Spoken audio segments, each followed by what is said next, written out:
La prospettiva, la cosiddetta vista dall'alto, non è che aiuta, e quello che serve invece è la vista dal basso in queste zone. Guardare alle infiltrazioni mafiose nelle imprese dalla loro quotidianità nel territorio dove operano e non solo in base al complesso sistema investigativo nazionale. Concetti espressi oggi durante l'incontro delle polizie locali del Veneto con rappresentanti della direzione investigativa antimafia di Padova, ma anche con docenti universitari di economia aziendale e con la supervisione del capo della procura di Treviso. Imprese, soprattutto piccole, facili prede del sistema malavitoso. La lampadina, parlando nel settore economico, in genere è dato dal fatto che un'impresa che ha una situazione di difficoltà, che si capisce non essere temporanea dovuta a un mancato pagamento, ha in realtà una situazione debitoria abbastanza forte, poi improvvisamente sembra rialzarsi e riprendere tutto.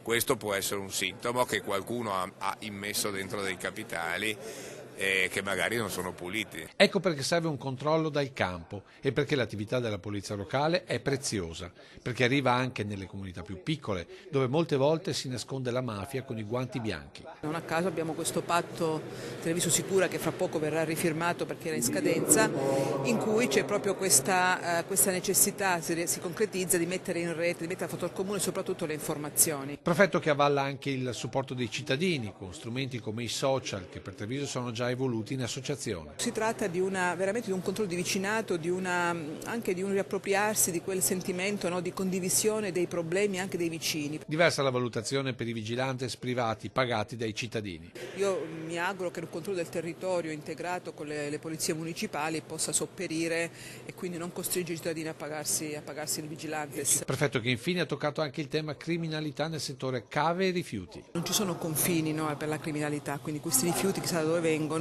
chissà con quali profitti, quindi sicuramente il problema verrà attenzionato e nell'ambito di quelle che sono le riunioni di comitato, del territorio, laddove ci dovessero essere delle evidenze verranno attenzionate, così come da parte dei sindaci laddove dovessero loro, focalizzare l'attenzione.